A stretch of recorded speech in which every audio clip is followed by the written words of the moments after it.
Entonces, semana 8, coordinación química y sistema inmune.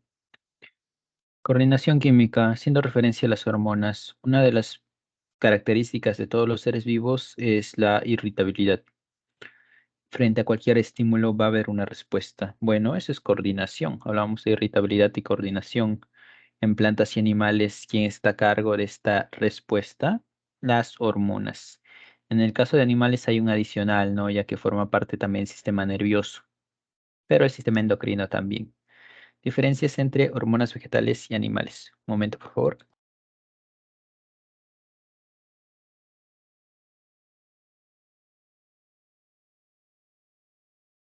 Disculpen, ahora sí. Hormonas. ¿Qué son las hormonas? Las hormonas son mensajeros químicos que van a llevar una determinada orden para que la realicen las células. Actúan en pequeñas cantidades, pero son eso, son mensajeros químicos como tal, moléculas reguladoras. En el caso de vegetales y animales, ¿cuál es la diferencia? Bueno, las hormonas vegetales, para empezar, se llaman fitohormonas, se les dice fitohormonas. Acá un conjunto de células producen dichas hormonas y no son específicas, actúan a distintos niveles. Eso es una característica de las fitohormonas. En cuanto a hormonas animales, estas hay un conjunto de células que las producen, pero esas células se llaman glándulas en conjunto, ¿no? Forman un pequeño órgano llamado glándula. Está compuesto de células epiteliales, ¿no? Recordemos que las células epiteliales tienen la capacidad de secreción de hormonas, por ejemplo. Asimismo, son específicas. La insulina no se va a cualquier lado, va a una célula, a un determinado tipo de célula. Lo mismo con la tiroxina, lo mismo con la hormona de crecimiento, etcétera. Van hacia una determinada célula. Es decir, las hormonas animales sí son específicas. Vamos a comenzar con lo que son las hormonas vegetales. Cuanto a hormonas vegetales, tenemos que recordar 5 de ellas. 3 pertenecen al grupo de estimuladoras y 2 pertenecen al grupo de inhibidoras. ¿De qué se encargan las hormonas vegetales? De todos los procesos de la planta. Crecimiento, desarrollo, respuestas frente a estímulos. Entre las estimuladoras tenemos a las auxinas, giberelinas y citocininas. Auxinas.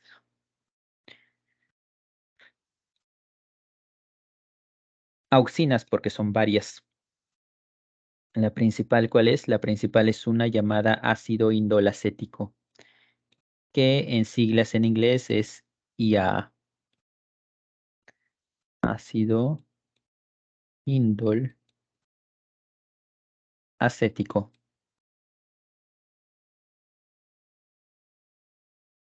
Te pueden preguntar sobre auxinas y quizá en la alternativa no hay auxinas, pero hay ácido indolacético. Pueden ser utilizados como sinónimos tranquilamente, igual que IA. ¿De qué se encargan las auxinas? Se encargan básicamente de crecimiento. Estimulan el crecimiento de toda la planta.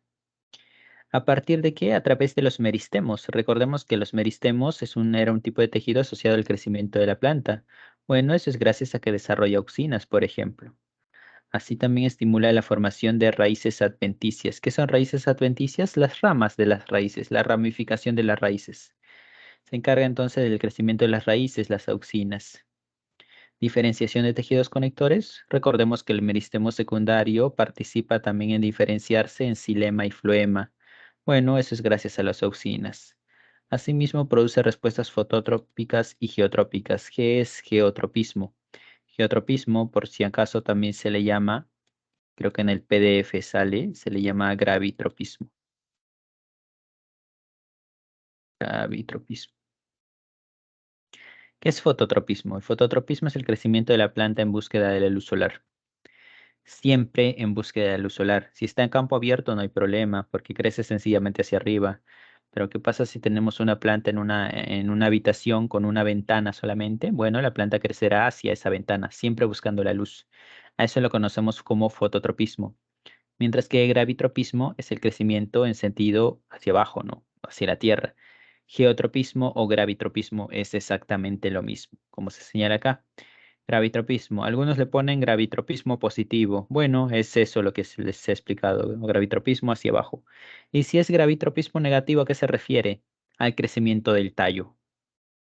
estos textos de acá, ¿no? Gravitropismo negativo es hacia arriba, básicamente. Positivo hacia abajo, negativo hacia arriba, lo opuesto. Bien, de eso se encargan las auxinas. En cuanto a las giberelinas, vamos a tener al ácido giberélico, en el cual destaca el Ga3. Ácido giberélico es uno de las giberelinas y al ácido giberélico se le dice es Ga3 también, por si acaso. Es como ácido indoracético, se le dice ya. ¿De qué se encarga de las giberelinas? Del alargamiento del tallo, de la elongación del tallo. Viendo acá, una planta a la que es expuesta a giberelinas, su tallo crece bastante. Crece normalmente, puede crecer incluso de más. Y una planta sin giberelinas, ¿qué pasa con el tallo? Prácticamente no tiene tallo, no es demasiado corto. Aparte de la elongación del tallo, ¿de qué se encarga? De la formación de las hojas, de la formación de las flores, la llamada floración, y de la germinación de las semillas. Esto no se olviden, se encarga de la germinación. Es decir, la aparición del pequeño brote a partir de la semilla es gracias a las giberelinas. Por otro lado, tenemos a las citocininas que se encargan de células, estimular la división celular conocida también como mitosis. Estimula la división celular o mitosis. De tal manera que las células se dividen y eso también favorece el crecimiento, ¿no? Y que cuando una planta se crece, las células tienen que dividirse, tienen que aparecer bastantes células. También participa en la síntesis de moléculas como los ácidos nucleicos y las proteínas.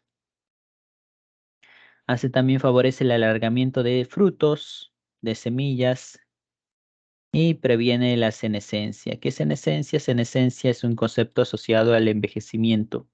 ¿Y las plantas envejecen? Sí, también. Pero en el caso de plantas, cuando hablamos de envejecimiento, hablamos de caída de las hojas, por ejemplo, que las hojas se tornen más amarillas.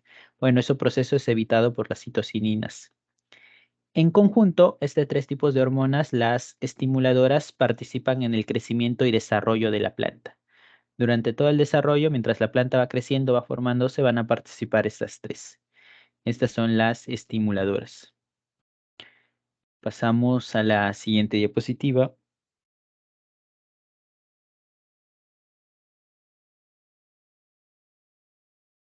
Sigue las inhibidoras, y acá hablamos de ácido abscísico y etileno.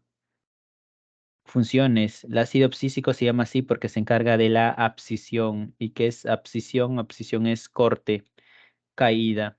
¿Caída de qué? De frutos y hojas. El ácido abscísico se encarga de que los frutos caigan de las ramas, de que las hojas caigan de las plantas. Lo clásico que sucede en otoño, cuando las hojas caen, ¿cierto? Y se forma hojarasca alrededor de las plantas. Bueno, eso se encarga el ácido abscísico. Induce además el letargo de las semillas y yemas. ¿Qué es letargo? Letargo es dormancia.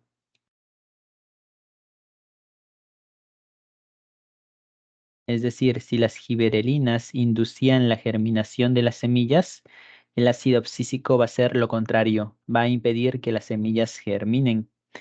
¿Y eso para qué? Porque no siempre es conveniente que la semilla germine. Por ejemplo, cuando está en un terreno infértil, cuando hay poca agua, ¿cómo es que la semilla no germina? ¿Por qué no germina? ¿Por qué no crece? Debido a que está participando el ácido abscísico, el cual ante esa zona perjudicial para la planta evita que la semilla germine. Así, de esa manera, se espera que cambie las condiciones y la semilla pueda germinar. Y es que el ácido abscísico es una hormona que se encarga de las respuestas de la planta frente al estrés. Respuestas frente al estrés. Como sucede en el otoño, por ejemplo. En el verano, bastante sol, bastante fotosíntesis, hojas bastante verdes. Pero ¿qué pasa en otoño? La cantidad de luz solar va a ir bajando, la intensidad va a bajar y eso hace menos fotosíntesis, generando que algunas hojas se tornen amarillas. A la planta no le conviene mantener hojas amarillas, así que se deshace de ellas, como a partir del ácido abscísico. que permite la caída de esas hojas. Es por eso que esas hojas amarillas caen y ya en el suelo se tornan naranjas, marrones, etcétera, ¿no? Lo mismo pasa con los frutos. Los frutos si maduraron suficiente, ya no es necesario mantenerlos, así que caen para que algún animal pueda comérselo y así deje las semillas libres y pueda germinar. Otro ejemplo claro es el cierre de estomas. El cierre de estomas, y es que a partir de los estomas la planta evapora agua, la planta transpira. El agua de que está en los estomas se va a evaporar. Ahora, ¿qué sucede si la planta está en una zona de sequía con poca agua? Si hay poca agua, entonces debe ahorrar lo máximo posible. No le conviene que los estomas pierdan agua. Así que el ácido psíquico genera que se cierren los estomas. Ya no se va a perder agua por evaporación porque a la planta no le conviene en ese estado perder nada de agua.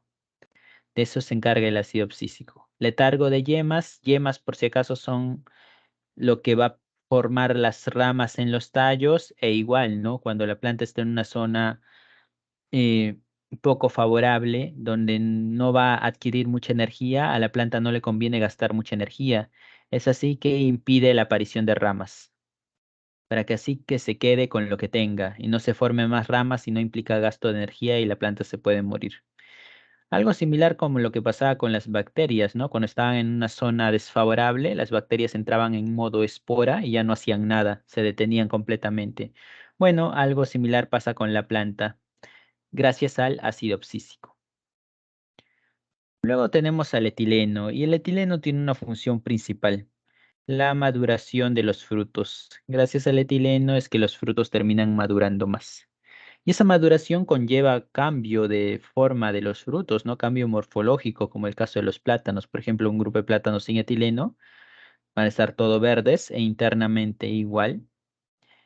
Y con etileno ya es muy distinta la cáscara, ¿no? Así también el sabor va a ser muy distinto.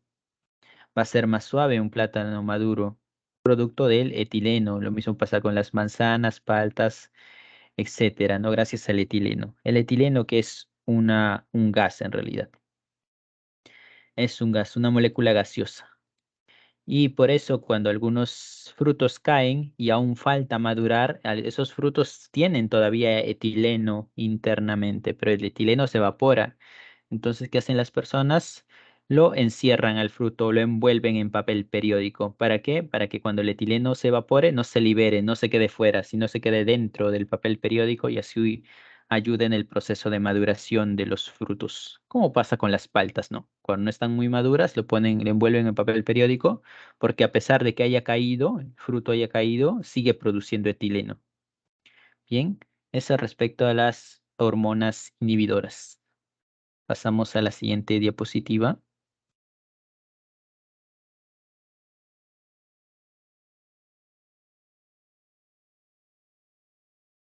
Veamos entonces cómo actúan las hormonas acá. Proceso de abscisión de una hoja. Abscisión, la caída de una hoja, ¿no? ¿Y cómo cae una hoja total? Acá estamos en verano, la hoja verde, todas las hojas verdes, porque hay fotosíntesis, etcétera. Y la auxina es lo que permite, aparte del crecimiento, permite que las hojas se mantengan en las ramas, se queden ahí, permite que se mantengan en las ramas. Luego, ¿qué pasa? Hay una fase de inducción a la abscisión y eso sucede cuando va cambiando el clima, ¿no? Pasamos de verano a otoño, menos luz solar, así que se debe deshacer de unas cuantas hojas. ¿Quién participa ahí? Ahí participa el etileno, ahí participa el ácido abscísico. Claro, el ácido abscísico cumple un rol fundamental, ¿no? Hay menos luz solar, la hoja se va tornando cada vez más amarilla hasta que las hojas más amarillas simplemente se van a escindir de la planta. ¿Gracias a quién? Gracias al ácido abscísico, que permite la caída de la hoja como tal, para que la planta se deshaga de ello. Ese es el proceso de abscisión en una hoja. Y en cuanto a la acción de las fitohormonas, cuando aparecen las fitohormonas tenemos lo siguiente. En el proceso de germinación ya sabemos la giberelina. En el crecimiento, mientras surge y crece y se desarrolla toda la planta, tenemos giberelina, auxina y citocinina en conjunto, ¿no? La aparición de las flores se encarga de la floración la giberelina, pero para que se vayan desarrollando más, Ahí participa el etileno. El etileno ayuda en el desarrollo de las flores y en el desarrollo del fruto también, por eso lo vemos acá. Ahora, frente a una respuesta de estrés, un cambio de clima, es ahí donde se terminan de caer las hojas, ¿no? ¿Y quién permite la caída de las hojas? El ácido abscísico y el etileno. Si es que las semillas por A o B de un fruto no encuentran una zona adecuada, entonces se evita que germinen. ¿Y eso es gracias a quién? Gracias al ácido abscísico. ¿Ok? Esto respecto a hormonas vegetales. ¿Hasta ahí alguna pregunta? Pero es una pregunta. En la lámina anterior me mencionaba un tipo de tejido. Podría poner la lámina anterior así. Las tejidos de las... ¿Qué eran las espermatofitas? Espermatofita. Espermatofitas son las plantas con semilla, como las gimnospermas y angiospermas. Ah, esto de acá. Forman los tejidos de las espermatofitas. Ah, ya. La cuestión es que acá se refiere a las plantas con fruto, ¿no? Eso ya lo veremos en la parte de botánica. Y claro, estas son las hormonas principales, pero dependiendo de las plantas, algunas están presentes y otras no. Las plantas que desarrollan fruto son las espermatofitas, que desarrollan fruto, perdón, que desarrollan semilla. Son las espermatofitas y esas son las gimnospermas y angiospermas, ¿no? Y esas son las que van a desarrollar etileno. Hay otro tipo de plantas que no tiene fruto y esas sí no desarrollan etileno. Ok, para eso. Bien, pasamos a la siguiente diapositiva.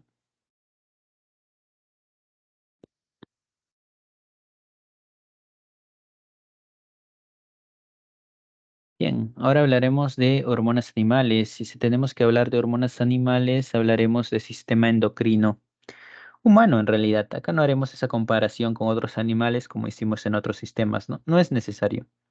Nos enfocaremos en el ser humano, sistema endocrino. El sistema endocrino regula la formación de hormonas. ¿Quiénes forman las hormonas acá? Un conjunto de células, pero que ya tienen un nombre, las glándulas. Las glándulas son las que van a formar hormonas. ¿Quién controla esas glándulas? Hay un eje de dos órganos que van a controlar esas glándulas, que son precisamente glándulas. ¿Cuál es? El hipotálamo y la hipófisis. Hipotálamo que forma parte del encéfalo y la hipófisis que se encuentra por ahí, al lado del hipotálamo. El hipotálamo, ¿de qué se encarga? Va a generar hormonas para regular a la hipófisis y a su vez regular a todo el resto de glándulas. Pero aparte de eso tiene un rol en el sistema nervioso, y es que el hipotálamo controla, por ejemplo, ese estado de sed, hambre, sueño que podamos tener. O sea, ¿de qué depende que tengamos tanta sed?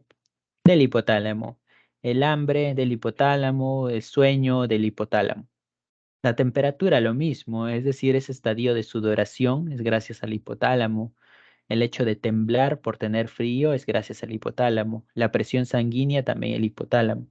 El hipotálamo se encarga del equilibrio de todos esos factores. Tanto hipotálamo, hipófisis, el resto de glándulas van a sintetizar hormonas. Las hormonas, recuerden, son mensajeros químicos. ¿Dónde van a ser liberados? Son liberados en el torrente sanguíneo, en la sangre. ¿Para qué? Para que lleguen a una determinada célula y se emita una determinada orden, entreguen el mensaje, en otras palabras. ¿Cómo se llaman las células a las que llegan o los órganos a los que tienen que llegar? Se le dice órganos diana, células diana. ¿Y qué significa diana en biología? Significa objetivo.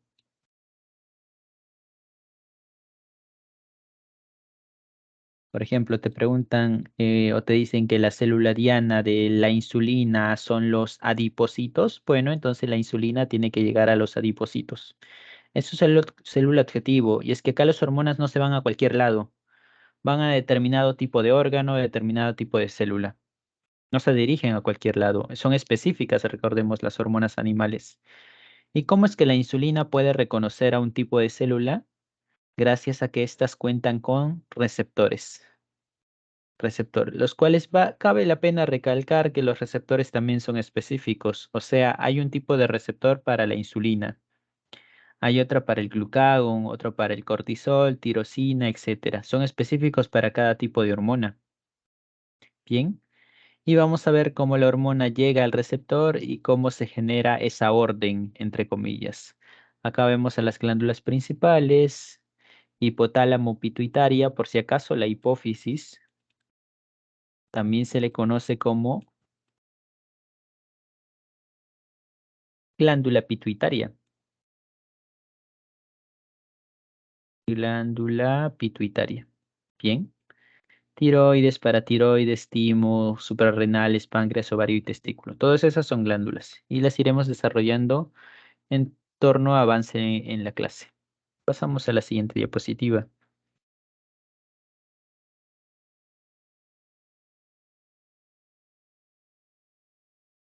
Mecanismo de acción de las hormonas animales. Las hormonas podemos clasificarlas de la siguiente manera. En esteroideas y proteicas. ¿Por qué se llaman esteroideas? Porque estas hormonas derivan de un tipo de lípido esteroide, el cual es el colesterol. Todas estas acá derivan del colesterol, las hormonas esteroideas, mientras que las proteicas no derivan del colesterol, tienen naturaleza proteica. ¿Qué es lo que tenemos que recalcar acá? Que las hormonas esteroideas son hidrofóbicas y eso va a generar que tengan un mecanismo distinto, mientras que las hormonas proteicas son hidrofílicas.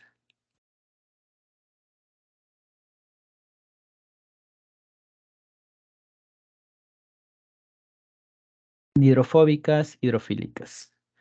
Eso cambia mucho las cosas. ¿Por qué? Primero, hormonas esteroideas. Acá tenemos la membrana celular. La membrana celular, ¿por qué está conformada por fosfolípidos?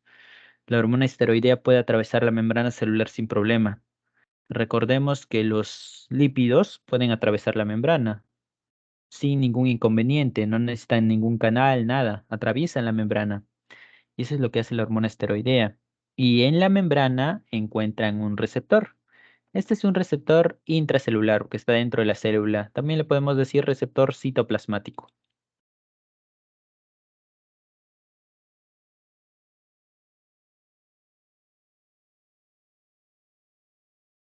Receptor citoplasmático. Entra la hormona, se une al receptor como si fueran un par de plegos y en conjunto lo que hacen es ir al núcleo. ¿Para qué? Para que se dé un proceso, el cual es la síntesis de proteínas.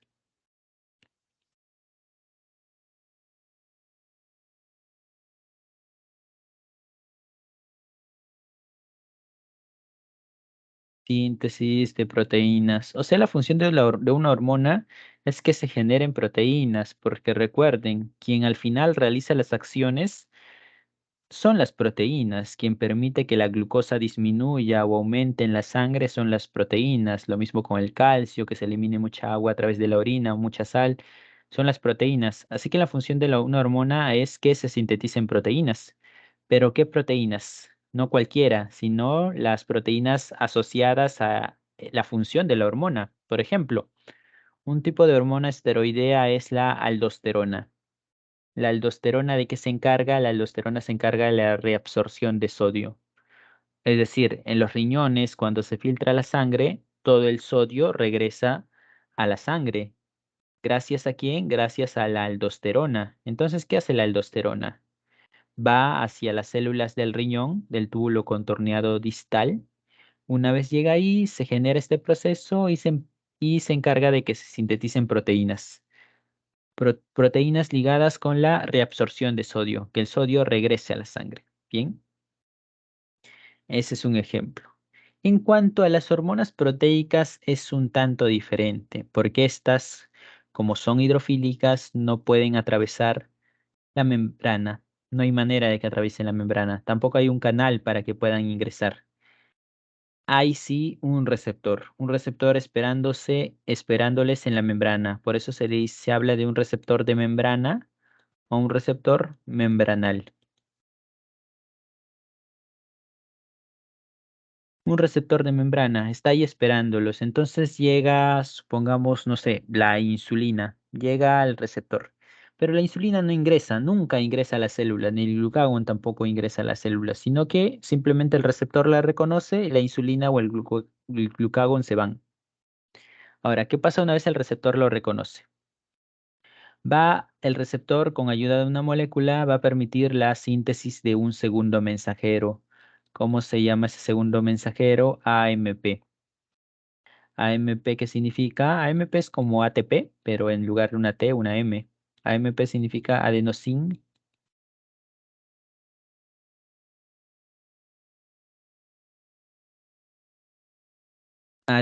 monofosfato. ATP es adenosín trifosfato. Bueno, acá es monofosfato. Y esa C significa cíclico. Y es que, ¿qué sucede? Este AMP cíclico va a funcionar como un segundo mensajero. Y es que la hormona acá cuenta como un primer mensajero, porque llega, le avisa al receptor y se va. ¿Y el receptor qué hace? El receptor va a generar un segundo mensajero para que envíe la señal al núcleo. ¿Y cuál es la señal? Lo mismo, la síntesis de proteínas. Síntesis de proteínas.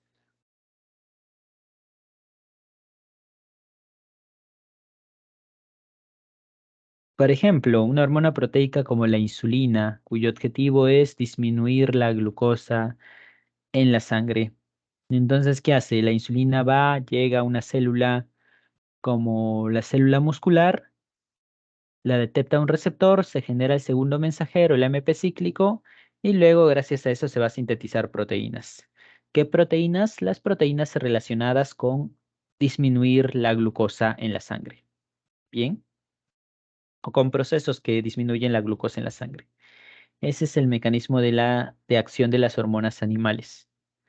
Pasamos a la siguiente diapositiva.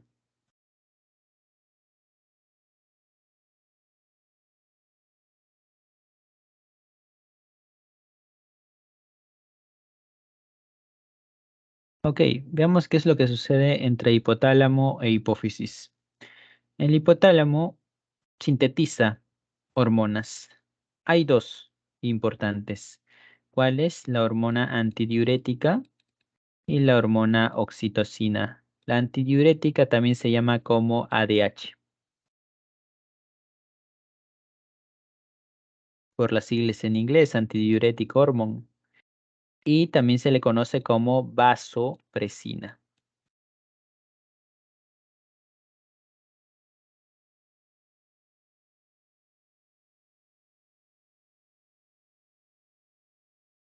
¿De qué se encarga la hormona antidiurética? La antidiurética se encarga de la reabsorción de agua.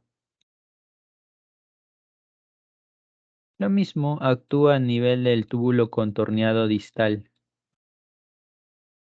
¿Para qué? Para que el agua regrese a lo que es la sangre. Ahora, ¿qué pasa si consumimos mucha agua? Entonces se produce menos ADH para que así el agua no regrese a la sangre, sino se elimine a través de la orina. Ahora, se le llama vasopresina también porque se encarga de la presión sanguínea, de regular la presión sanguínea. De esos dos procesos se encarga el ADH.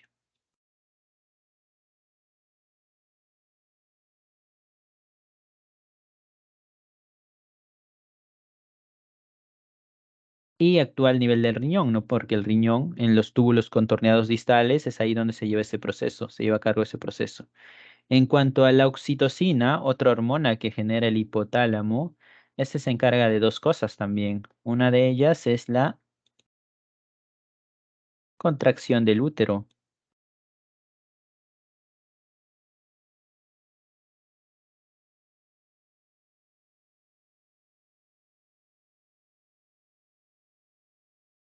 Contracción del útero. Y es que, ¿qué sucede? Que empieza a contraerse el útero para que sea expulsado el niño precisamente, ¿no? En el proceso de embarazo. Es por eso que la oxitocina se le conoce como hormona de embarazo, porque durante el embarazo se produce bastante oxitocina.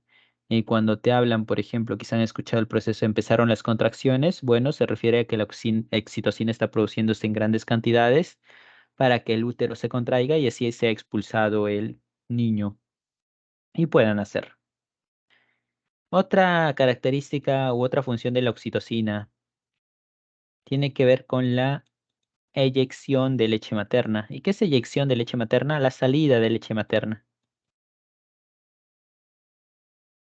La salida de la leche materna a través de los senos, otro proceso que se va a activar durante y post embarazo.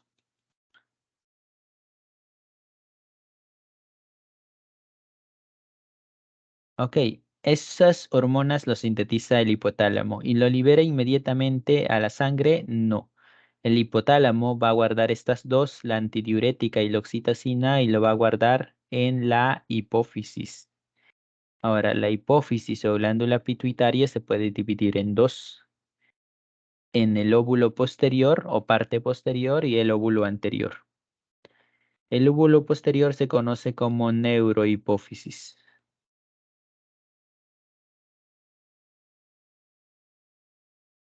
Neurohipófisis. Mientras que el óvulo anterior, acá es neuro por si acaso, neurohipófisis, mientras que el óvulo anterior se llama adenohipófisis. Vamos a ponerlo acá arriba. Adenopófisis.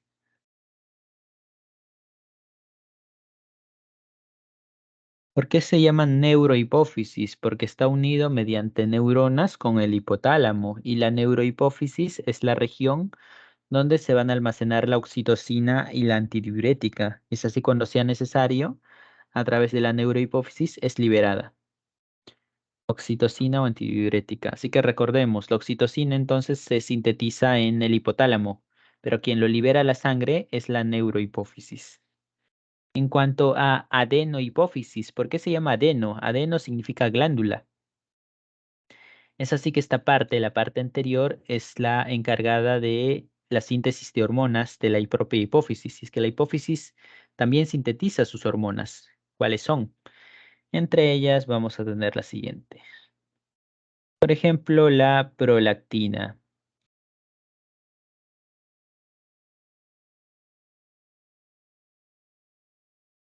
¿Cuál es la diferencia entre oxitocina y prolactina? Bueno, la prolactina se encarga de la síntesis de leche materna. Es muy diferente a la salida de leche materna.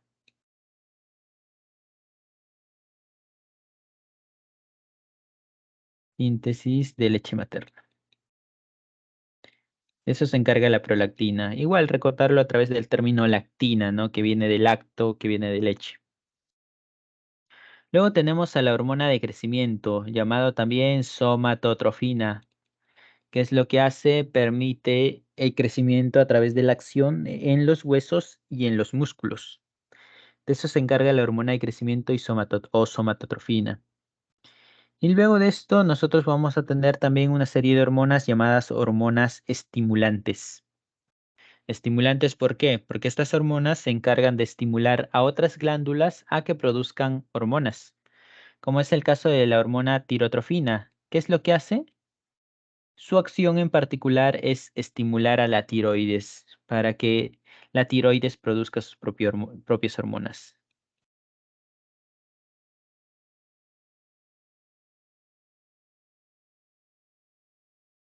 En cuanto a la ACTH, es otra hormona estimulante. ¿Función cuál es? La función es estimular a las glándulas suprarrenales para que produzcan sus propias hormonas.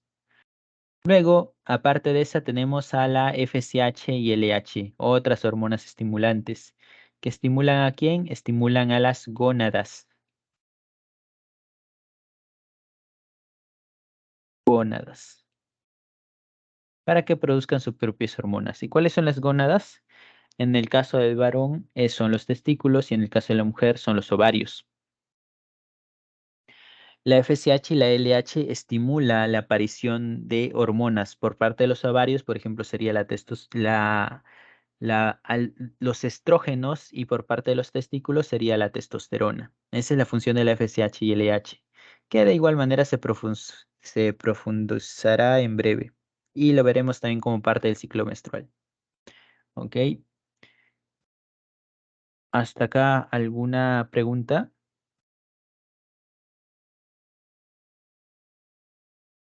Por eso una pregunta, ¿dónde se producía la hormona antidiurética? Antidiurética en el hipotálamo. Antidiurética y oxitocina en el hipotálamo. En la neurohipófisis es donde se almacena y posteriormente se libera la sangre. Ok, por eso.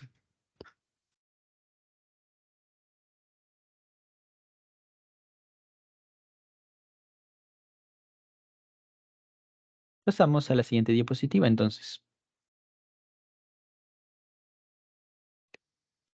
Bien, a partir de ahora hablaremos de el resto de glándulas. Entre ellas, ¿cuáles tenemos? Entre ellas tenemos la glándula pineal o epífisis. Es una glándula que se encuentra cerca al encéfalo también. ¿Cuál es la hormona que produce? La hormona llamada melatonina. ¿Y cuál es la función de melatonina? Regular los ciclos o ritmos circadianos. ¿Y qué es un ritmo circadiano? Básicamente, el ritmo circadiano hace referencia a las horas que estamos despiertos y las horas que estamos dormidos. ¿Eso gracias a qué es? Gracias a la melatonina. Y sabemos que ante la presencia de luz, a uno está despierto y ante la ausencia uno se duerme. Pero, ¿a qué responde frente a la presencia o ausencia de luz? Eso es la melatonina. Por ejemplo, ante la presencia de luz no se produce melatonina y eso nos mantiene despiertos. Vamos a poner esto. Presencia de luz nos va a mantener despiertos. ¿Y cómo se le llama cuando estamos despiertos? Eso se le conoce como vigilia. Mientras que cuando cuando hay mucha melatonina, ese es ante la ausencia de luz, vamos a entrar en una etapa de sueño, de estar dormido. Eso lo regula la melatonina. Viendo acá en el gráfico, horas en el que estamos despiertos, mediodía, 4 de la tarde, 8 de la tarde y 8 de la noche y a partir de ahí empieza a producirse melatonina. Melatonina, melatonina y ante los más sube el nivel de melatonina, más sueño nos va a dar. Claro, lo normal es que caigamos dormidos a partir de las 12 por ahí. Y luego se sigue produciendo más melatonina para que así caigamos en un estado de sueño profundo. Ya cuando está a punto de amanecer, cuando nos despertamos, es cuando se reducen los niveles y volvamos a estar despiertos completamente. Ese es el ciclo circadiano clásico. Claro está, esto puede variar dependiendo del cansancio. Si hacemos una actividad física o cualquier otra actividad, por ejemplo, durante la mañana y en la tarde nos da sueño y caemos dormidos, pero caemos dormidos de cansancio, no por melatonina, es otra cosa.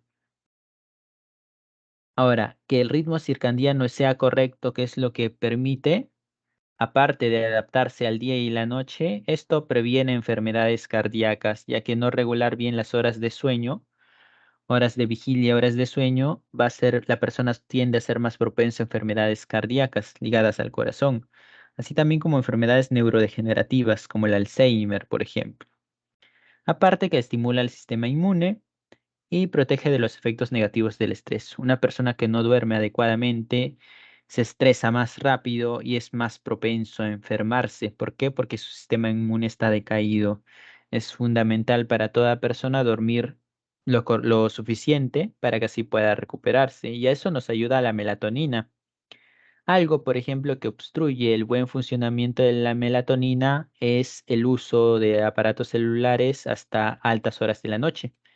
Así, por ejemplo, estamos a las 12 y la luz que regula la melatonina no es solamente la luz solar, sino la luz producida a partir de cualquier producto, como un celular. Estamos hasta altas horas de la noche, entramos en contacto con el celular, estamos usándolo supuestamente hasta antes de dormir, pero el uso del celular, la exposición a la luz va a hacer que se reduzca los niveles de melatonina. Y si de por ahí no estamos muy cansados, no nos va a dar sueño. Mientras más usemos el celular, vamos a dormir peor, porque no nos va a dar sueño por la exposición a la luz como tal. Lo recomendable es dejar de usarlo media hora antes de dormirnos para que así podamos dormirnos más rápido, no tengamos problemas con el sueño. o en todo caso usar el clásico modo nocturno, ¿no? En el cual se apaga la luz que precisamente inhibe la melatonina, para que así ustedes puedan hacer la prueba, usan su celular en modo nocturno en la noche e igual les va a dar sueño que el hecho de usar el celular con la luz normal. Eso más bien no va a permitirles dormir. Y ustedes, sobre todo que están estudiando, deben tener cuidado con ello.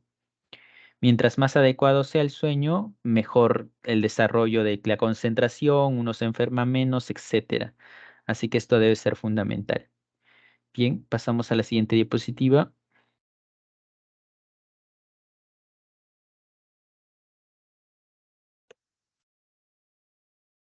Siguientes glándulas, la glándula tiroides y la glándula paratiroides, que prácticamente se encuentran pegadas. La tiroides, glándula tiroides como tal, son estas dos agrupaciones que se encuentran pegadas a la tráquea y encima de ellas están las glándulas paratiroides. Las glándulas paratiroides como tal. Encima, ¿no? Son estos cuatro circulitos. ¿De qué se encarga la tiroides? La tiroides te produce una hormona, la hormona llamada tiroxina. Que permite la tiroxina, regula el metabolismo y también el crecimiento. Es fundamental esta hormona, la cual puede producirse gracias a la presencia de un elemento, de un oligoelemento llamado yodo. Si no hay yodo, no se produce tiroxina. Por ejemplo, un niño que no consuma yodo, no produzca tiroxina, cae en enanismo porque esto se encarga del crecimiento, no va a crecer, el metabolismo se vuelve lento. En el caso de adultos, igual se habla de bocio, por ejemplo, si es que no se produce correctamente tiroxina. ¿Cuál es la causa principal? La ausencia de yodo y otro es que por X motivos la tiroides de la persona sea muy pequeña. Bueno, aparte de la tiroxina está la calcitonina. ¿Y la calcitonina de qué se encarga? Por su propio nombre, ¿no? Calci. Se va a encargar del calcio. ¿Qué hacer respecto al calcio? Disminuir los niveles de calcio. Su función es reducir los niveles de calcio en la sangre. De cualquier manera, reducir los niveles de calcio en la sangre. Si por A o B nosotros consumimos bastante calcio, entonces se va a empezar a producir calcitonina para disminuir los niveles. Ya vamos a ver cómo es que lo hace. Luego, en respecto a la glándula paratiroides, va a generar una hormona llamada paratormona, igual fácil asociación, porque paratiroides, paratormona, llamada también PTH, y esto también trabaja con el calcio, pero en el sentido opuesto de la calcitonina. Si la calcitonina busca reducir los niveles de calcio en la sangre, entonces la paratormona va a buscar aumentarlos. ¿Cómo lo hacen? Veamos, primero la calcitonina. Consumimos alimentos, por ejemplo, ricos en calcio. Entonces hay mucho calcio en la sangre. La calcitonina empieza a sintetizarse y cuáles son sus funciones. Disminuir los niveles de calcio. ¿Pero cómo lo hace? Uno, el más importante de todos, es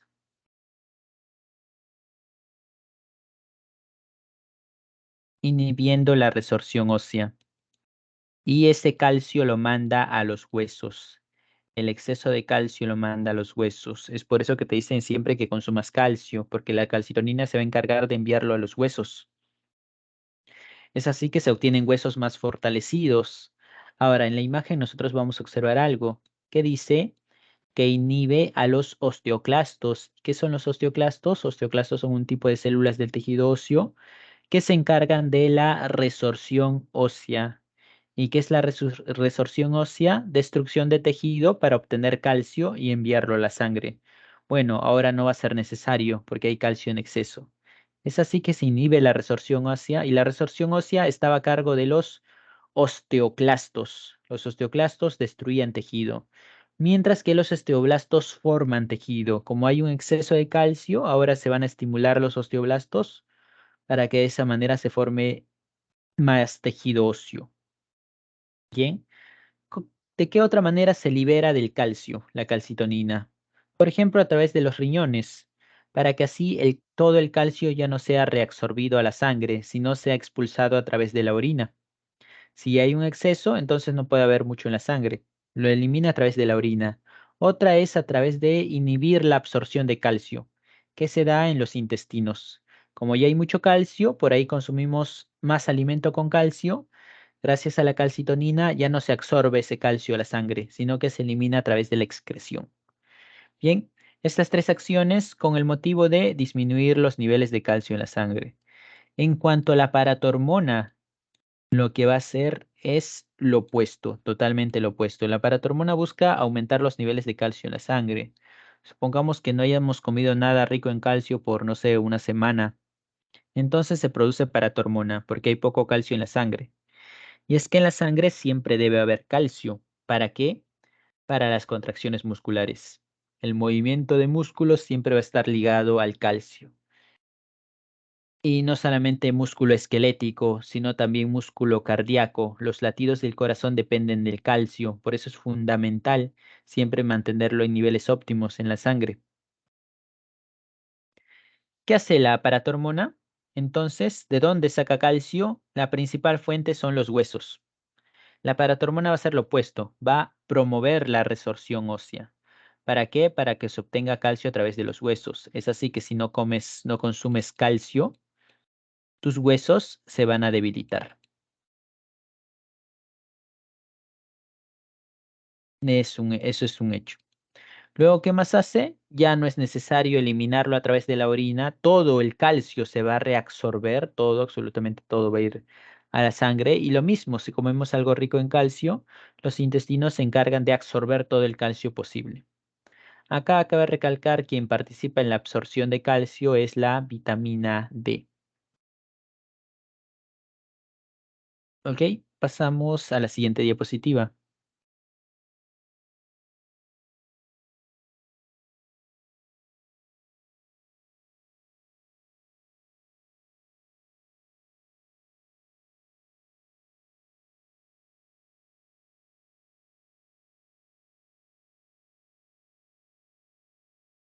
Timo.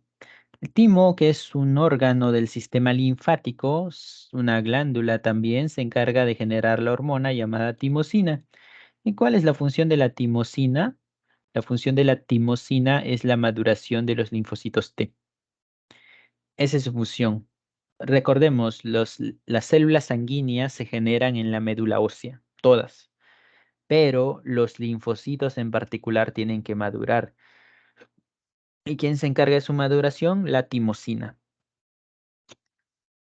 Siguiente glándula, las glándulas suprarrenales, que es un par de glándulas que se encuentra justo por encima de los riñones, por eso se llaman suprarrenales.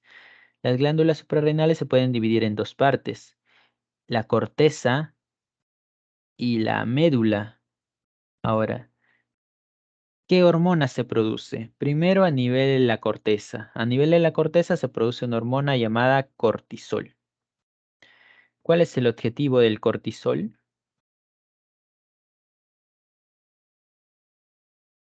El objetivo del cortisol es aumentar la cantidad de glucosa en la sangre.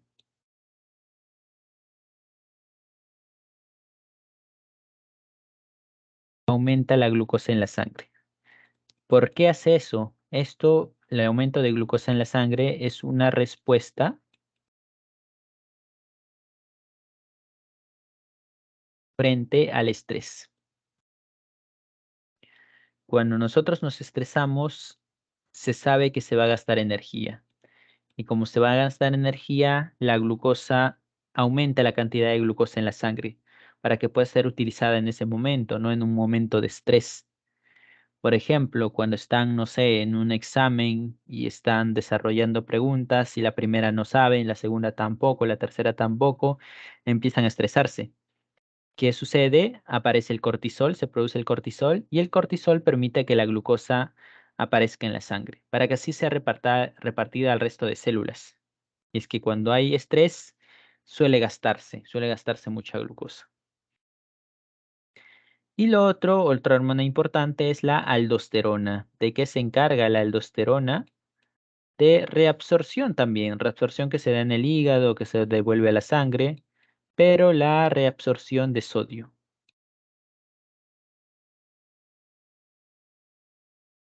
Por ejemplo, cuando la sangre pase por lo que es nuestros nefrones del riñón, regresa todo el sodio a la sangre. ¿Qué pasa si comemos comida con exceso de sodio, con exceso de sal? Entonces, hay un exceso de sal, ese tiene que ser eliminado. No se produce aldosterona y el exceso es eliminado a través de la orina. De eso se encarga la aldosterona, reabsorción de sodio. Frente a esto hay un inconveniente clásico, lo cual es el consumo de mucho alimento con sal. Aldosterona no se produce, no se filtra, pero ¿qué pasa con la sal? Que se va acumulando, acumulando, acumulando y se van formando pequeñas piedritas que no puede ser reabsorbida a la sangre, sino que se quedan ahí. Esas piedritas son los clásicos cálculos renales, los cuales en algún momento por crecer tanto van a querer salir. Y cuando salen es ahí cuando empieza a generar el dolor, ¿no? Así que hay que tener cuidado con el alimento con alta concentración de sal. Ese es en la corteza, cortisol y aldosterona. Y en cuanto a la médula, tenemos a lo que es la adrenalina, conocida también como epinefrina.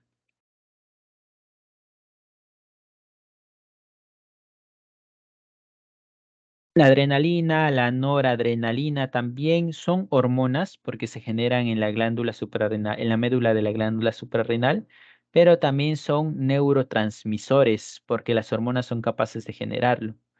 ¿A qué están asociados la adrenalina, la epinefrina? Por ejemplo, a condiciones de alerta, generando cómo, generando, por ejemplo, el aumento de los latidos cardíacos. Cuando hay una señal de alerta, por ejemplo, estamos en un lugar a altas horas de la noche y hay una persona que parece que va a saltarnos y ahí es donde empieza a activarse la adrenalina. ¿Qué sucede? Latido cardíaco aumenta, frecuencia respiratoria aumenta, presión sanguínea aumenta. Eso lo veremos de igual manera en la parte del sistema nervioso cuando hablemos de simpático y parasimpático, ya que ahí participa también estas, bueno, en este caso como neurotransmisores. Taquicardia, por si acaso, es el aumento de la frecuencia cardíaca, ¿no? Que el corazón empieza a latir bastante rápido. Bien, ¿hasta acá alguna pregunta?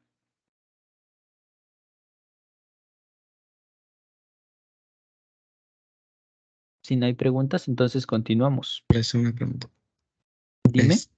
Respecto al cortisol, cuando aumenta la glucosa en la sangre como respuesta al estrés, esto, ¿esto qué trae consigo? O sea, ¿qué consecuencia trae consigo? ¿Que se reduzca el estrés o qué cosa? ¿Cómo? No escuché la última parte. Bueno, no, decía que ¿qué trae consigo? Que aumente la glucosa en la sangre. ¿Qué consecuencias trae? Como respuesta al estrés, claro. Ah, es que el estrés es un conjunto, el estrés conlleva un conjunto de consecuencias, no un conjunto de acciones que se dan en nuestro cuerpo. Y para que esas acciones se lleven a cabo es que debe aumentar la glucosa en la sangre, porque se empieza a gastar mucha energía, podríamos resumirlo así, ¿no? Es por eso que lleva al aumento de glucosa en la sangre. Por ejemplo, aumenta la frecuencia respiratoria, ¿no? Aumento de los latidos cardíacos, aumento de la presión sanguínea para que la sangre se transporte más rápido. Ese tipo de acciones, ¿no? Sudoración, por ejemplo, ¿no? Ese tipo de acciones, todo lo que nos pasa cuando nos estresamos, eso conlleva gasto de energía. Es por eso que uno empieza como a sentirse medio extraño, porque es un estado en realidad, un estado del organismo. Y bueno, el inicio de todo eso es el aumento de glucosa en la sangre, porque se va a gastar energía y es por eso que se requiere glucosa. Ok, profesor. Bien, pasamos a la siguiente diapositiva.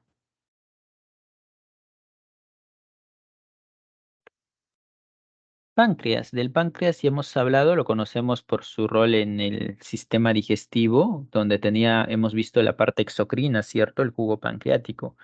Ahora hablando acerca de la parte endocrina, en el páncreas hay grupos de células asociadas como si fueran pequeñas islas, como si fueran pequeñas islas como tal. Bueno, estas células se encargan de secretar hormonas y esas agrupaciones en islas, a todo ese conjunto de células, se las conoce como islotes de Langerhans. Islotes porque parecían acumulaciones de islas, ¿no?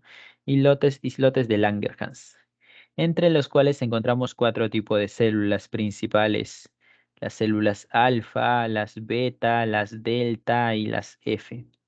Las F se encargan del polipéptido pancreático, eso regula procesos digestivos. Las células delta se encarga de la somatoestatina. ¿Y qué se encarga de la somatostatina? Se encarga de inhibir a la somatotropina, lo opuesto a la somatotropina.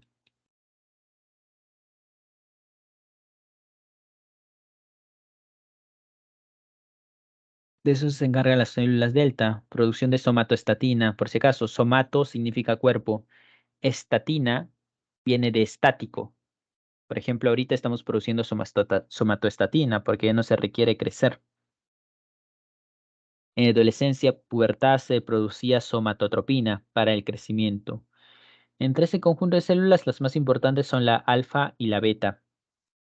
¿De qué se encarga la alfa? De la producción de glucagón. ¿Y cuál es la función del glucagón? El glucagón busca aumentar la glucosa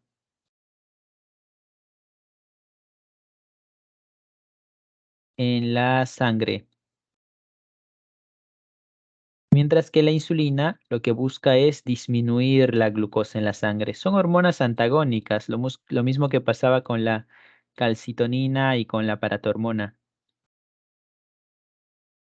Por ejemplo, no desayunamos, no hemos almorzado, supongamos, ¿no? Entonces, en algún punto el glucagón va a empezar a sintetizarse. ¿Por qué? Porque si no almorzamos, la cantidad de glucosa va a empezar a disminuir en la sangre. El glucagón va a aparecer y ¿qué va a buscar? Aumentar la glucosa en la sangre. ¿Y de dónde saca la glucosa? Lo puede sacar del músculo, del hígado, porque ahí hay glucógeno y de ahí saca glucosa. Lo otro que puede hacer es evitar que la glucosa se gaste y ahora lo que se tiene que gastar es ácidos grasos. Lo primero que siempre se gasta es glucosa, pero cuando ya no hay glucosa, cuando tiene que mantenerse en la sangre, ahora se empiezan a gastar ácidos grasos. Eso es lo que sucede cuando hacemos actividad física, por ejemplo. Primero se gasta glucosa y cuando ya no puede disminuir más, se empieza a gastar ácidos grasos.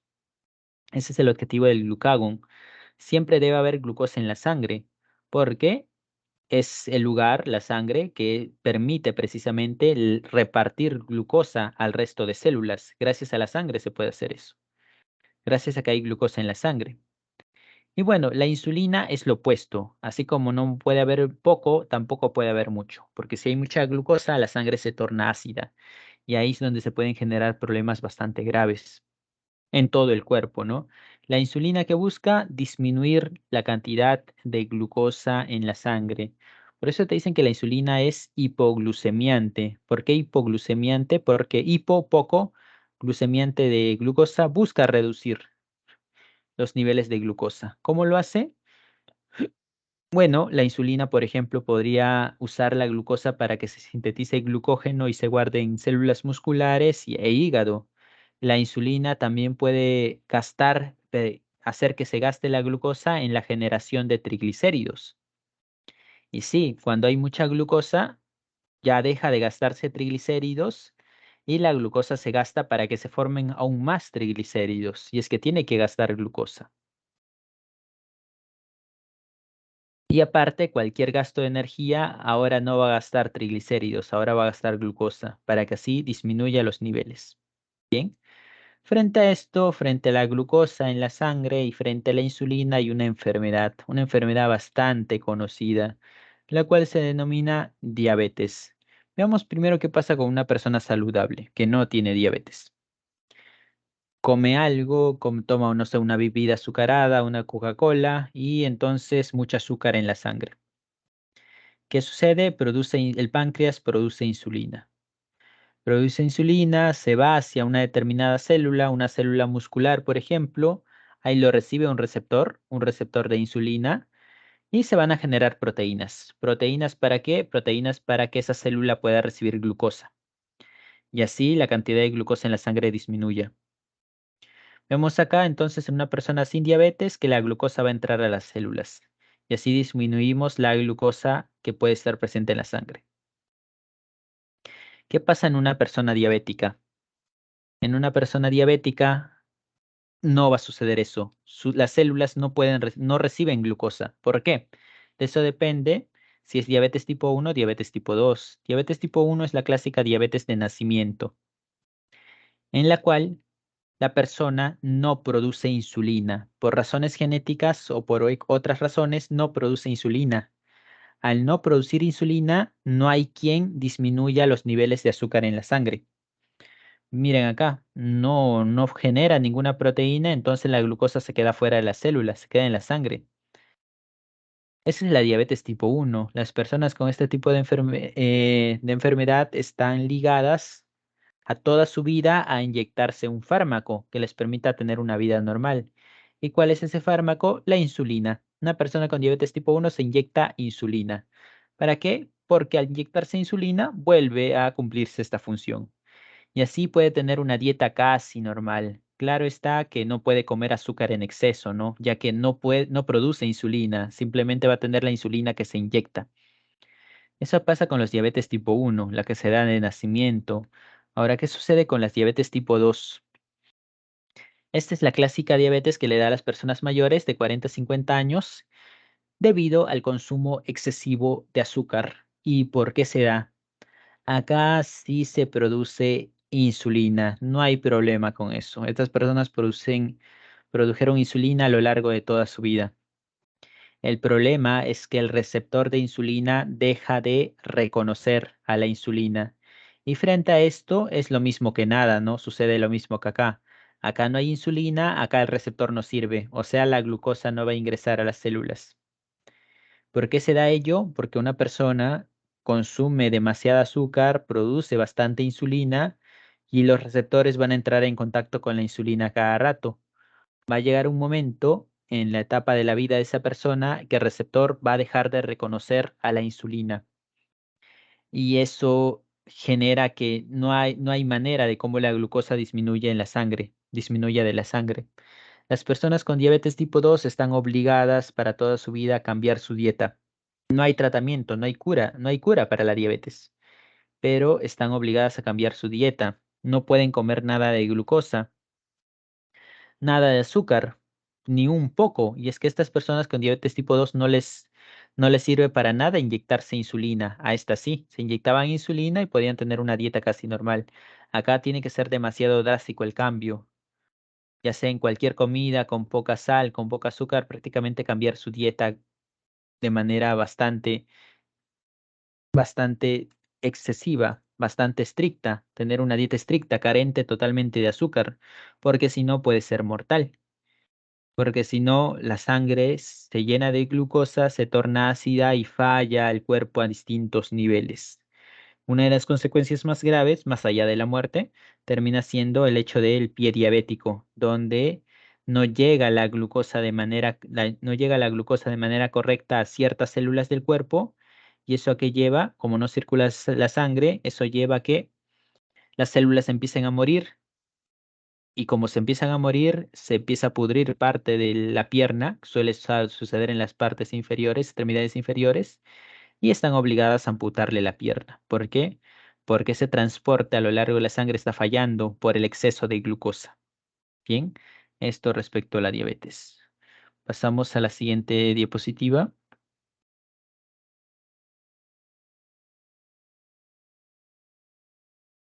Ya para finalizar con la parte del sistema endocrino, tenemos esto de acá, respecto a dos hormonas, la LH y la FSH. Hemos dicho que el hipotálamo regula la hipófisis, ¿no? ¿De qué manera? A través de hormonas. Solo hemos explicado las principales en el gráfico de hipotálamo-hipófisis. Pero aparte de eso, el hipotálamo genera hormonas que permiten que la hipófisis libere hormonas. Es decir, la hipófisis regula a otras glándulas, ¿no? Bueno, la hipófisis es regulada por el hipotálamo.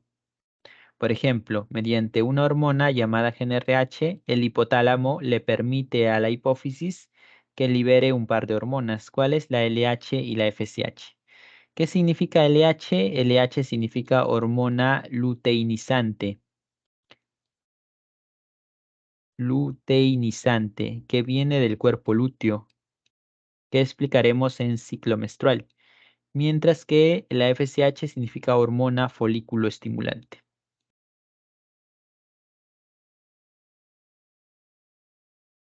Folículo estimulante.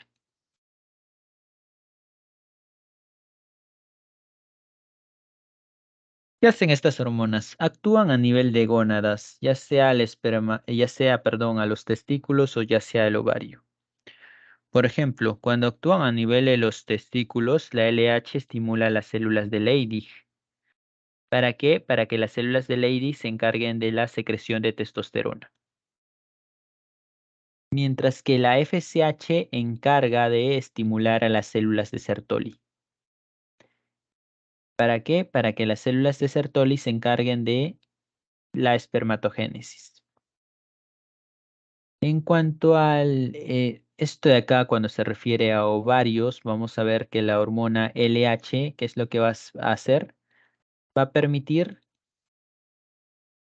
la síntesis de estrógenos, mientras que la FSH va a permitir la ovulación, es decir, la aparición de ovocitos, teniendo así una especie de analogía, ya que la LH permite la aparición de hormonas, la síntesis de hormonas, ya sean masculinas como la testosterona o ya sea femeninas como los estrógenos. Y el FSH permite la formación de gametos, ya sea el espermatozoide si es testículo o ya sea óvulo u ovocito si es ovario. Bien. De igual manera, esta parte de acá de lo que es un cuerpo lúteo, que es un folículo, lo mencionaremos cuando toquemos el tema de menstruación. Finalizando así con la parte del sistema endocrino, al menos. Hasta acá, ¿alguna pregunta?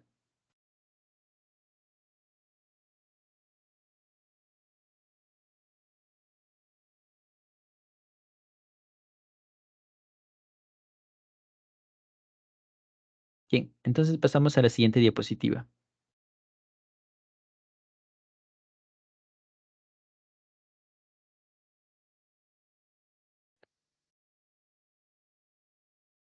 Sistema inmunológico. En cuanto al sistema inmunológico, es una red de células que se encarga de protegernos. ¿Proteger de qué? Protegernos de cualquier infección, de entrada de cualquier bacteria, cualquier virus que pueda alterar nuestro estado, que pueda provocarnos una enfermedad. Y acá en sistema inmune nosotros tenemos que recordar o bueno, definir el concepto de antígeno. Y es que antígeno es básicamente un cuerpo extraño. Nos sale acá, bueno, es que está. Lo extraño. Lo extraño es antígeno. Una proteína de un virus, una proteína de una bacteria es un antígeno. Ácido nucleico de virus o bacteria es un antígeno. La proteína de parásitos es un antígeno. Todo eso ello es un antígeno, algo extraño. ¿Qué hace nuestro sistema inmune? Reconoce lo propio, o sea, nuestras propias células de lo extraño, para así no atacar a nuestras células, ya que lo que puede hacer el sistema inmune es destruir células. Bueno, ¿cómo hacemos para que no destruya nuestras células? Primero hacemos que la reconozca. De esa manera no lo ataca.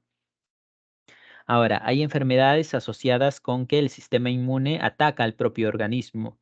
Y esas son las clásicas enfermedades autoinmunes.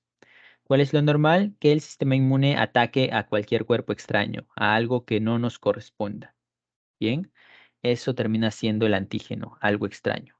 Veamos acá. Médula ósea. ¿Por qué señalamos la médula ósea? Porque esta es la formación, esto es el lugar donde se terminan formando las células sanguíneas, todas. Apéndice. ¿Por qué el apéndice? En el apéndice se encuentran bacterias y las bacterias lo que hacen es mejorar el sistema inmune, porque el sistema inmune las reconoce y de esa manera, si nos topáramos con bacterias similares, ya el sistema inmune sabría qué hacer. El sistema inmune no destruye nuestras propias bacterias, simplemente las reconoce y ve que son parte de nosotros, entonces no las hace nada. En las bacterias de nuestra microbiota en el intestino grueso, lo mismo. Los vasos linfáticos son las zonas por donde van a recorrer los linfocitos, por eso se llaman vasos linfáticos. Y el vaso y el timo son órganos donde maduran los linfocitos. Se forman en la médula ósea, pero luego requieren un proceso de maduración. Nódulos linfáticos. Estos nódulos, recordemos que son lo mismo que ganglios. En los ganglios linfáticos es donde se va a dar precisamente el reconocimiento. El reconocimiento. Es donde acá, donde los linfocitos van a saber cuál es algo propio que no deben atacar y cuál es algo extraño. Eso va a suceder en los ganglios. Bien, pasamos a la siguiente diapositiva. Profesor, una pregunta. Dime. ¿De qué se encargaba el apéndice?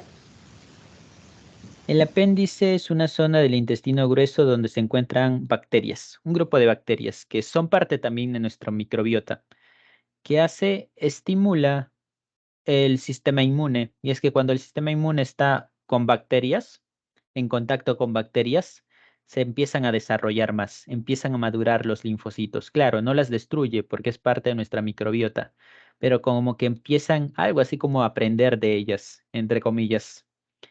En otras palabras, el apéndice estimula el sistema inmune o ayuda en la mejora del sistema inmune, pero no es algo obligatorio, ¿no? Por eso cuando se inflama el apéndice, este puede ser extirpado y la persona sigue con su vida normal. No hay mucho problema si no hay apéndice. Pero esa es la función ligada al apéndice, mejorar el sistema inmune o inmunológico. ¿Bien? Ok, profesor, gracias. Ok, pasamos a la siguiente diapositiva entonces. Células del sistema inmune. Acá vemos bastante conocidas que ya no explicaremos mucho. Eritrocitos, ya sabemos, transporte de hemoglobina para que de esa manera se transporte oxígeno. Trombocitos son las plaquetas que se encargan de la coagulación. Mastocitos. Mastocitos aparecen cuando hay alergias. Lo mismo que los basófilos también aparecen cuando hay alergias.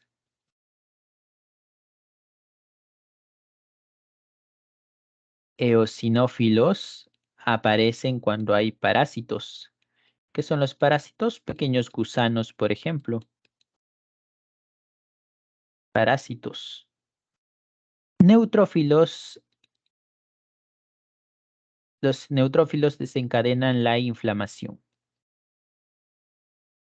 Inflamación. ¿Qué sucede? Por ejemplo, nos realizamos un corte. Bueno, entonces nos ponemos una curita y que la sangre coagule, ¿cierto? Para que así se evite la pérdida de sangre. Pero ¿qué pasa ahí en esa zona? El cuerpo, el organismo, el sistema inmune se puede dar cuenta que un vaso sanguíneo ha sido dañado y no es que sencillamente coagule y ya está, sino que varios leucocitos, todos estos son leucocitos, bueno, la mayoría de estos son leucocitos, viajan a lo largo de la sangre para llegar a esa zona en el que ha sufrido daño el vaso sanguíneo. ¿Para qué? Para evitar cualquier tipo de infección. Y la inflamación responde a ello, a la acumulación de sangre en esa zona, por eso se tornan rojas. Igual cuando nos pica algún insecto, por ejemplo, se torna roja porque ha habido un daño. Por lo tanto, la sangre se centra en ese punto para que los leucocitos también hagan lo mismo. Y estén atentos a cualquier cosa que pueda entrar y de esa manera lo destruyen. Así que la inflamación es bastante útil. Se encargan los neutrófilos. Monocitos, los monocitos dan origen a los macrófagos y los macrófagos se encargan de destruir, ¿no? Proceso llamado como fagocitosis. Fagocitosis. Ven una bacteria, ven un virus por ahí, lo destruyen. Previo reconocimiento, ¿no? Ahora, en cuanto a las células dendríticas cumplen un rol fundamental, el cual se llama presentación de antígeno.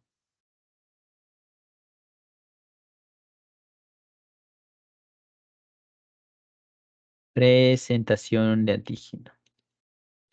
¿En qué consistía la presentación de antígeno?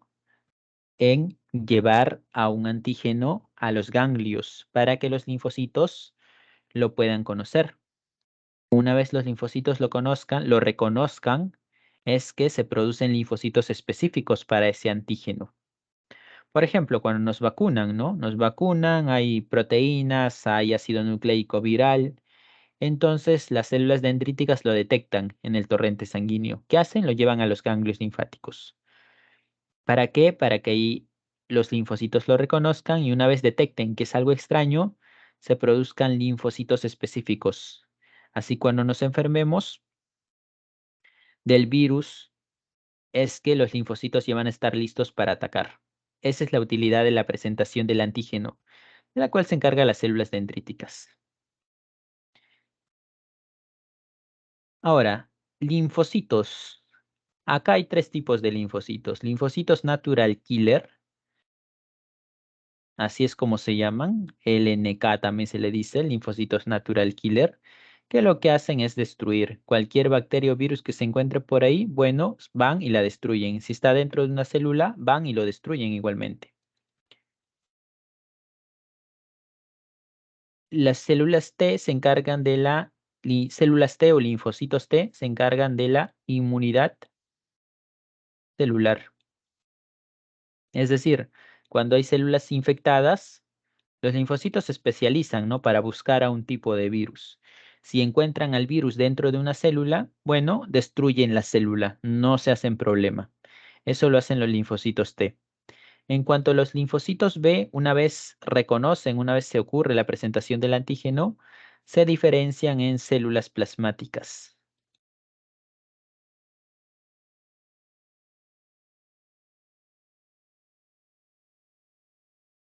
Células plasmáticas. No se quedan como linfocitos B, sino que se diferencian, se transforman a células plasmáticas. Y las células plasmáticas, ¿de qué se encargan? De formar anticuerpos. Anticuerpos que van a ser específicos. Por ejemplo, hay vacuna de COVID, se inyecta la vacuna de COVID, ocurre la presentación del antígeno, los linfocitos lo reconocen. Bueno, los linfocitos B van a transformarse a células plasmáticas, forman anticuerpos y esos anticuerpos van a ser específicos para ese tipo de proteína, para ese tipo de ácido nucleico. Nada más, van a buscarlo a lo largo del torrente sanguíneo. Lo encuentran, se unen y se destruye. Se destruye el antígeno como tal. Bien, pasamos a la siguiente diapositiva.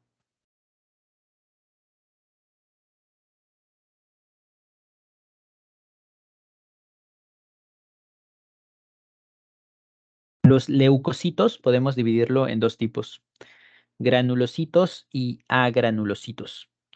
Los granulocitos, ¿cuáles son? Los que tienen pequeñas vesículas que luego son liberadas respecto a procesos de inflamación, de alergia, etc. Y los granulocitos son los siguientes, los neutrófilos, los eosinófilos y los basófilos. Lo bueno de esto es que recordarlos es sencillo porque todos terminan en filos. Neutrófilos, eosinófilos, basófilos, todos terminan igual. En cambio, los agranulocitos son los que no tienen estas pequeñas vesículas internamente, entre los cuales tenemos a los monocitos, macrófagos y linfocitos.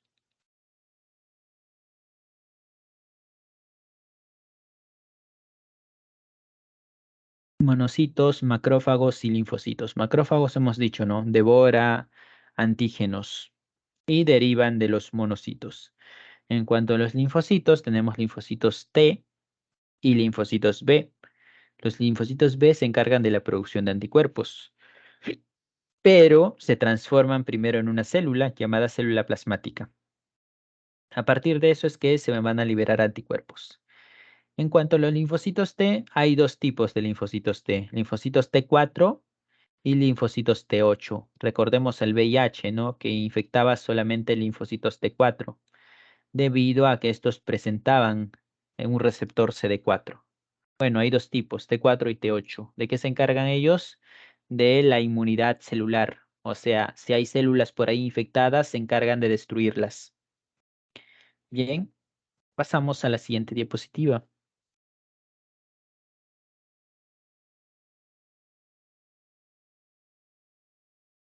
Proteínas del sistema inmune. No todos son células, también hay proteínas, entre ellas la que ya hemos mencionado, anticuerpos. Anticuerpos o inmunoglobulinas. son sinónimos. Anticuerpos e inmunoglobulinas. Acá que vemos, por ejemplo, acá tenemos una de las proteínas del SARS-CoV-2. Entonces, esa proteína, supongamos que se encontraba en una vacuna. Nos vacunaron y luego de eso es que nos enfermamos con el virus de verdad, nos infectamos con el virus de verdad y ya nuestros linfocitos B se transformaron en células plasmáticas y ya están listas para producir anticuerpos. Anticuerpos que solo van a detectar estas proteínas, nada más. A otro virus no lo van a detectar. Por ahí hay o sí, otros anticuerpos para ese virus, pero cada anticuerpo es específico para un tipo de antígeno. Otro, citoquinas. Citoquinas, citocinas es lo mismo. ¿Qué son las citoquinas?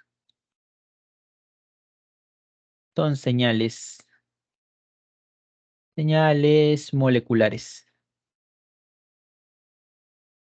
que produce una célula para avisar a otra célula. Por ejemplo, acá, esta célula ha sido infectada y es así que va a producir citocinas.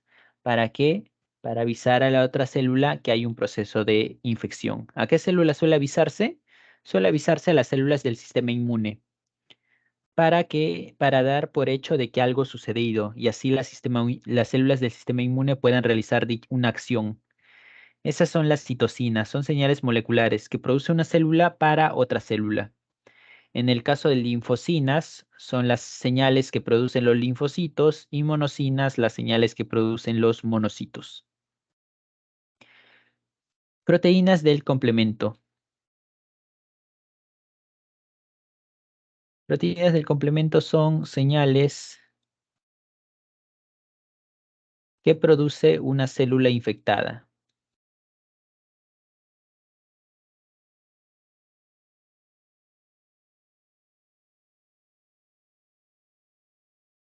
Una célula infectada. ¿Y eso para qué?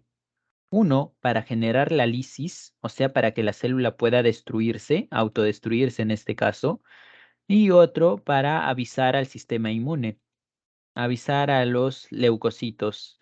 Claro está, si avisa al sistema inmune, esa célula igualmente va a ser destruida. Pero para eso son las proteínas del complemento. Pasamos a la siguiente diapositiva.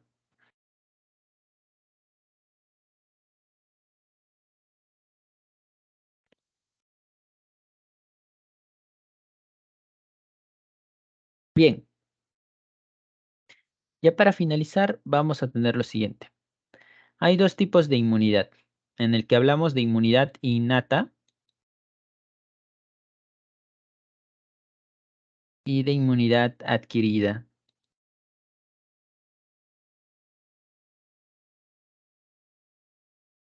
¿Qué es la inmunidad? La inmunidad es el conjunto de mecanismos que nos protegen, básicamente.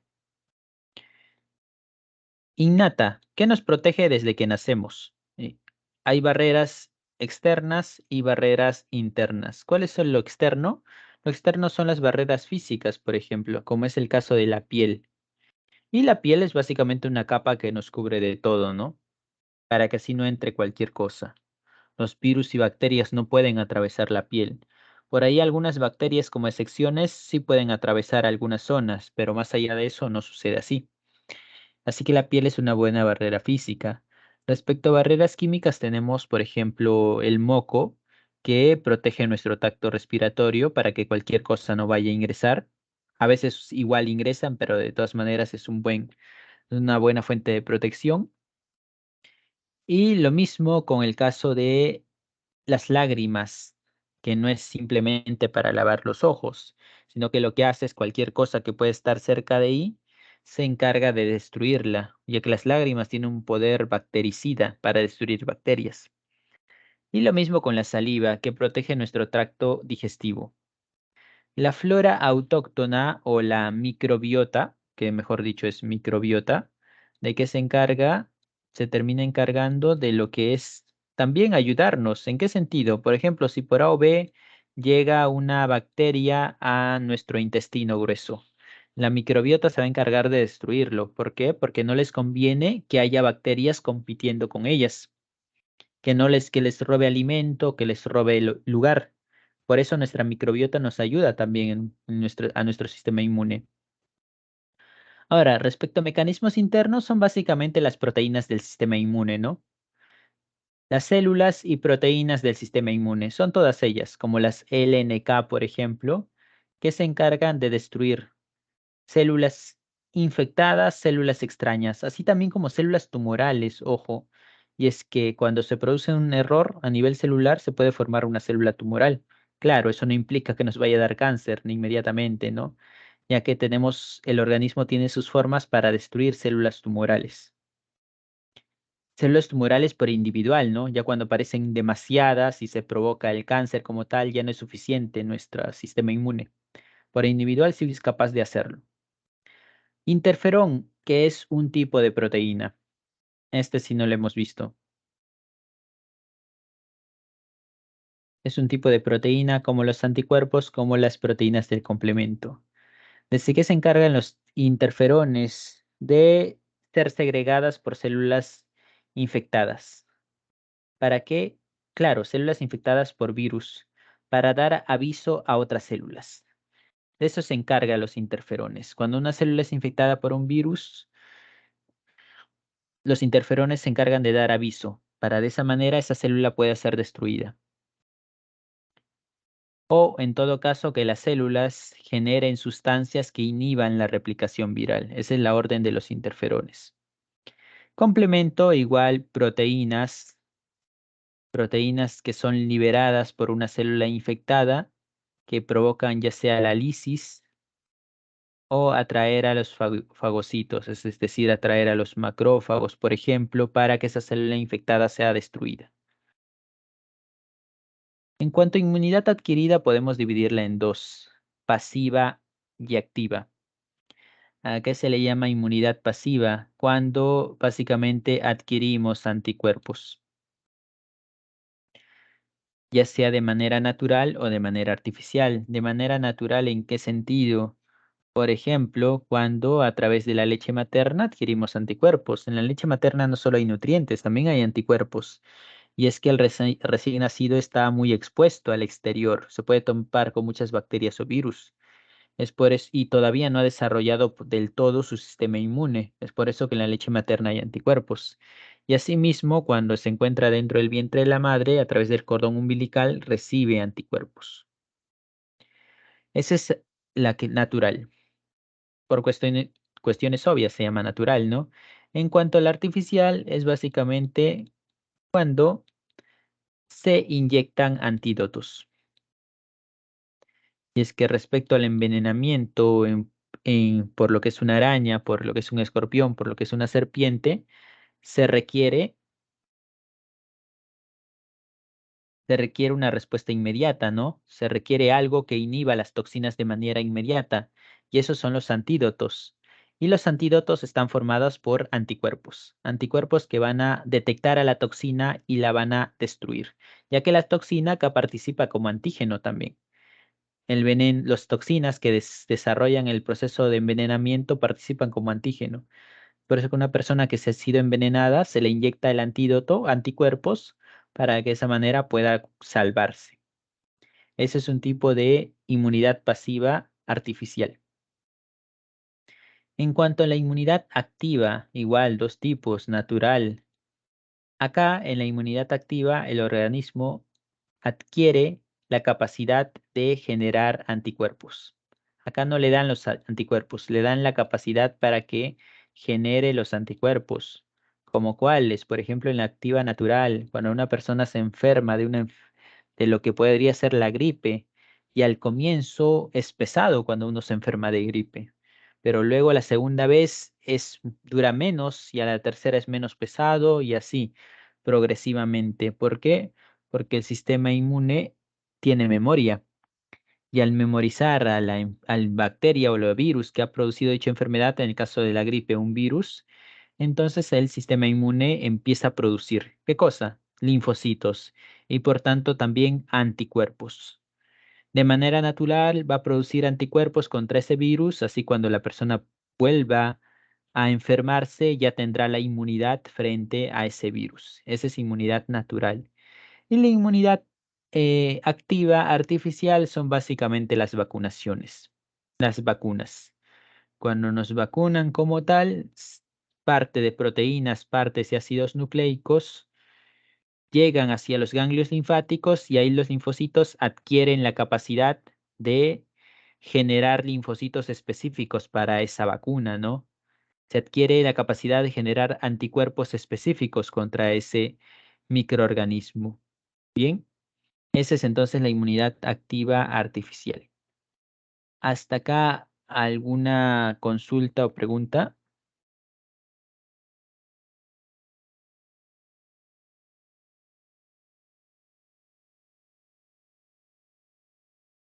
Ninguna.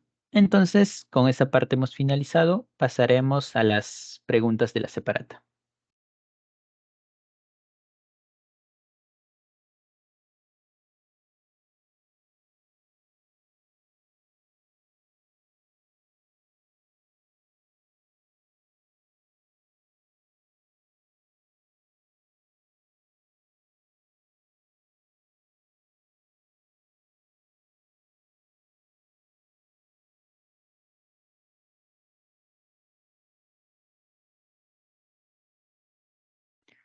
A ver, en la uno, para que el organismo pueda controlar y regular su crecimiento, metabolismo y funcionamiento, requiere de la actividad de las hormonas, las cuales intervienen en la coordinación entre células, tejidas y órganos ante un estímulo determinado. Estas hormonas actúan como, ¿cuál es la respuesta en la uno?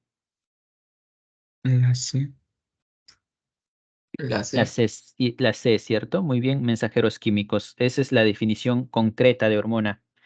Envía un mensaje hacia un órgano o células para que cumplan una determinada función. Muy bien, la uno es la C. Está claro, ¿no?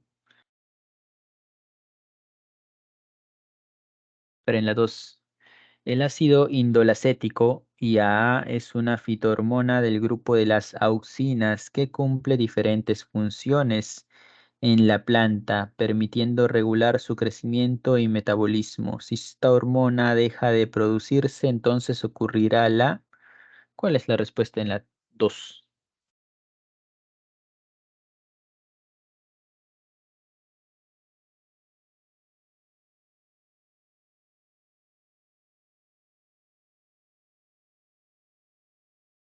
La D.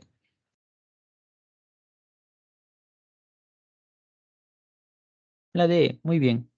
Inhibición de fototropismo y geotropismo. Y es que nos dice, si la hormona deja de producirse, entonces ocurre lo contrario a la función de la hormona, ¿cierto? ¿Y cuál es la función del ácido indolacético? Que es una auxina, por si acaso, el ácido indolacético es una auxina. Es la inhibición de fototropismo y geotropismo. Y es que el fototropismo y geotropismo está a cargo de las auxinas.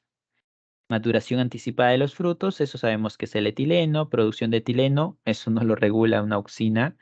División celular, citosininas. Ramificación de raíces aéreas, igual citosininas. Así que en la 2 la respuesta es la D. Perdón, de las raíces, la ramificación de raíces sí son las auxinas, pero frente a la inhibición sería lo contrario, ¿no? En la 2 es la D. A ver, en la 3. En la década de 1930, a partir de estudios realizados con plantas de arroz en Japón, Yabuta y Hayashi identificaron una patología que provoca una excesiva elongación del tallo, la cual les impedía sostenerse por sí mismo. Posteriormente se descubrió que este principio activo es producido normalmente por las plantas y corresponde, ¿cuál creen que es la respuesta en la 3?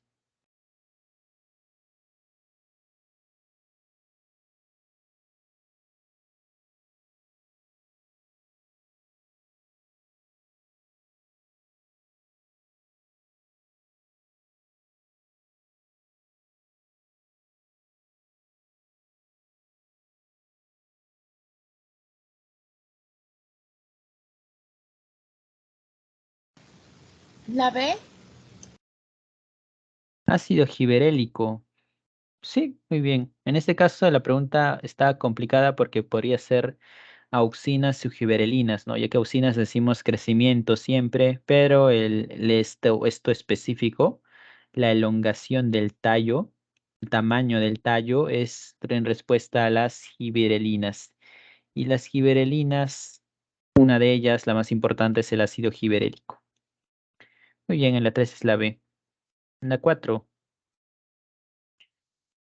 El etileno es un gas producido por las frutas durante su maduración, sin embargo, no todas las frutas producen etileno tras su colecta.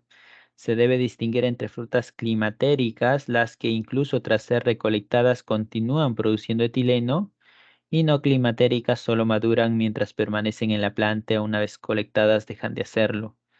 La manzana es una fruta climatérica, por lo tanto, al ser cosechada y almacenada por varios días se espera que... ¿Cuál creen que es la respuesta en la 4? La B.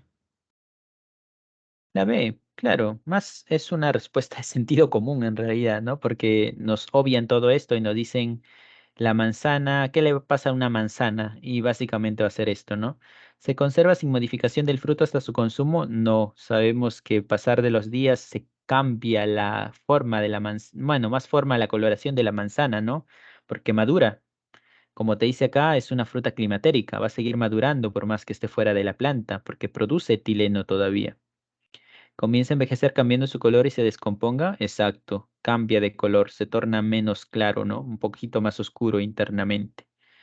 Y se malogra también. Comienza a reproducirse. Esto no tiene nada que ver, la fruta cómo se va a reproducir. Se inicia el proceso de floración tampoco. Las semillas empiezan a germinar. Estamos hablando de una fruta. Acá está claro, es la B. A ver, en la 5. La sequía es uno de los factores ambientales que más afectan al crecimiento y desarrollo de las plantas, limitando así la producción de los cultivos. Si en un experimento un cultivo de planta fue sometido a periodos de sequía para identificar qué mecanismos disponen las plantas para resistir este tipo de estrés, ¿qué hormonas se encontraría en altos niveles? ¿Cuál es la respuesta a las 5? La E. La E. La E, muy bien, ácido abscísico. Recuerden bien, la hormona del estrés de las plantas es el ácido abscísico y una de las condiciones de estrés más común es las sequías, la falta de agua. La 5 es la E, ácido abscísico. La 6, las hormonas son transportadas por la sangre, pero solo actuarán sobre aquellas células que exhiben receptores hormonales. ¿Qué característica presentan estos receptores? ¿Cuál es la respuesta en la 6? La A. La A, sí, los receptores de insulina solo son para insulina, para nadie más, son específicos. ¿Irreversible? No, porque la insulina se une al receptor, se genera el segundo mensajero y la insulina se va a seguir circulando. Ser segundo mensajero, eso sabemos que es el AMP cíclico, inestable, ¿no? Catalizadores, los catalizadores por si acaso son las enzimas. Las enzimas se les dice catalizadores, las que realizan una reacción metabólica. A ver, en las 7. Cuando nuestro reloj interno se desincroniza de los ritmos de luz del ambiente, se desencadena un conflicto. Ello ocurre, por ejemplo, cuando realizamos un viaje cuyo origen y destino tiene diferentes usos horarios, desencadenándose el famoso jet lag o síndrome del cambio de horario. En estos casos es necesaria una fase de adaptación al nuevo ritmo de periodos de luz, oscuridad del ambiente. ¿Qué glándula se encarga de sincronizar nuestro reloj interno con los ciclos de luz, oscuridad del ambiente? ¿Cuál es la respuesta en la 7?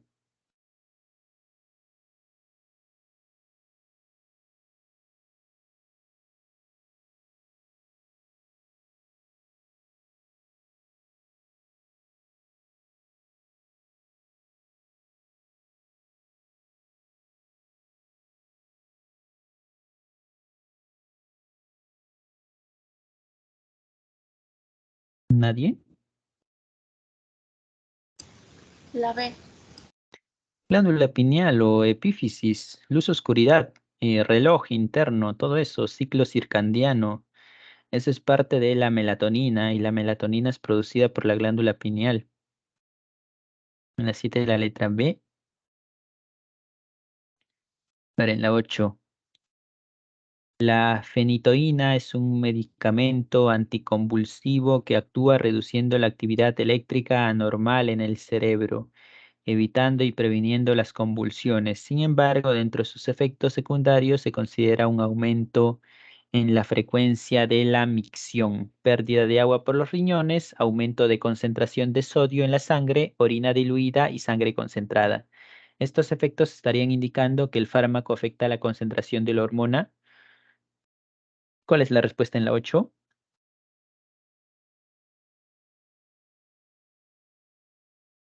La E, creo. La E, vasopresina. Claro, entre todos los efectos de acá que describe, lo más importante es este de acá. Pérdida de agua por los riñones. ¿Quién se encarga? ¿Debido a qué se da la pérdida de agua por los riñones? A que no se reabsorbe bien el agua, ¿no? Es decir, si el agua no regresa a la sangre, entonces se va a perder a través de la micción. ¿Y quién se encarga de la reabsorción de agua? De eso se encarga la de ADH antidiurética llamada también vasopresina. Muy bien, en la 8 la respuesta es la E. A ver, en la 9. La calcitonina es una hormona peptídica lineal compuesta por 32 aminoácidos que interviene en la regulación del metabolismo del calcio y del fósforo. Con respecto a esta hormona, ¿qué alternativa es correcta? ¿Cuál es la respuesta en la 9?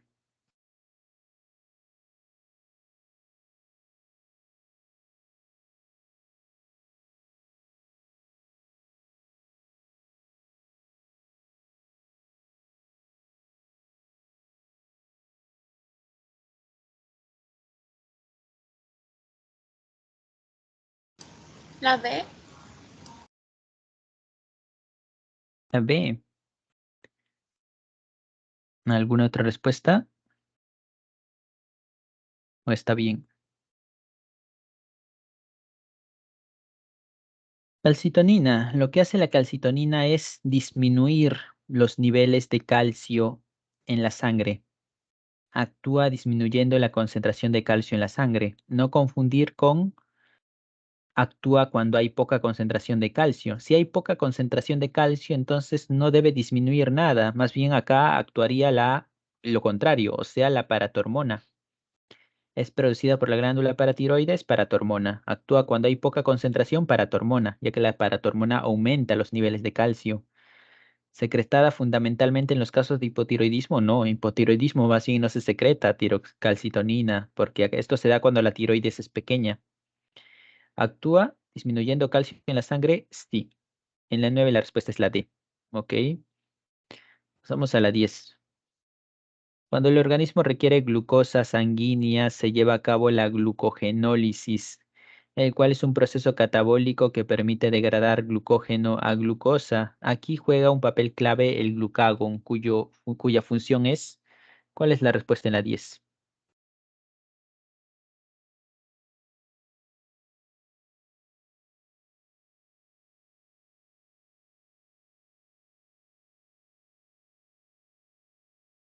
La E. ¿La A? ¿La A o la E? ¿Alguien más?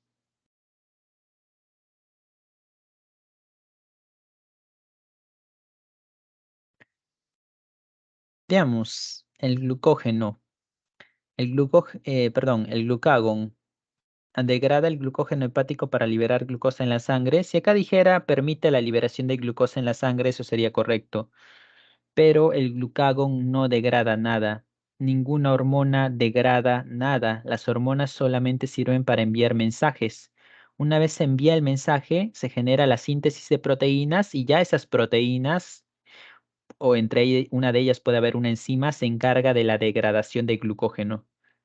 ¿El glucagón genera la degradación de glucógeno? Sí, pero el glucagón de degradar no lo hace directamente. El glucagón como hormona no degrada nada. Bien, así que por eso no es la A. La B, actuar como señal química en respecto a la hipoglucemia. Hipoglucemia es cuando hay poca glucosa. Entonces, cuando hay poca glucosa, ¿quién aparece? Aparece el glucagón. ¿Qué es lo que hace? aumenta los niveles de glucosa. Bien. Así que en la 10 la respuesta es la B. Permitir el almacenamiento de glucógeno en los hepatocitos, eso lo hace la insulina, porque esto sucede cuando hay exceso de glucosa. Aumentar el transporte de glucosa, igual la insulina. Inhibir la acción de la insulina, no. El glucagón y la insulina trabajan, pero ninguno inhibe al otro. Son antagónicos, pero no inhibe ninguno al otro. En la 10 la respuesta es la B. En la 11, la fludrocortisona es un fármaco que ayuda a controlar la cantidad de sodio y líquidos en el cuerpo. Es empleada para tratar los síndromes donde se pierde las cantidades excesivas de sodio en la orina. Por la acción señalada, este medicamento sería un análogo de... ¿Cuál es la respuesta en la 11?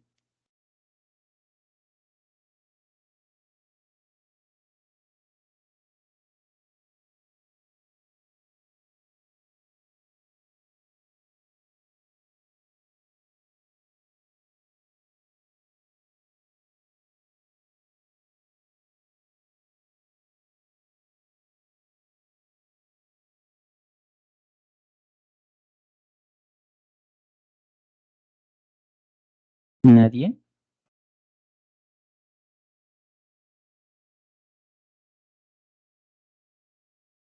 La A. Cortisol. Cantidades de sodio en la orina. ¿Quién regula la cantidad de sodio en la orina? ¿Quién regula la reabsorción de Aldosterona. sodio? La aldosterona, ¿cierto? La aldosterona se encarga de la reabsorción de sodio. Quizá le marcaron la A porque decía cortisona, ¿no? Y suena cortisol. Y sí, es una manera de confundir y sobre todo porque lo ponen de primera alternativa y tienen que tener cuidado con esas preguntas, ¿no? Cuando es la primera alternativa, ahí hay que tener un poco de cuidado si no es tan seguro. Excesiva cantidad de sodio, eso lo regula la aldosterona. Muy bien, la 11 la B. En la 12, durante la pandemia COVID, muchas personas desarrollaron la enfermedad y sobrevivieron. Se deduce que estas personas desarrollaron una inmunidad del tipo, ¿cómo se le llama este tipo de inmunidad? La D. Activa artificial. Activa natural. ¿Por qué? Porque se enfermaron. Si acaso por el hecho de decir vacuna, no significa que las vacunaron. Acá dice desarrollaron la enfermedad sin estar vacunadas. O sea, como normalmente, nos causa una gripe, desarrollamos una enfermedad y nuestros linfocitos se preparan. Si es que sobrevives, el sistema inmune se prepara frente a esto. Eso es la activa natural. En ese sí hay que repasar bien estos conceptos, ¿no? Diferencias entre pasiva, activa, natural, artificial. En la 2 es la D.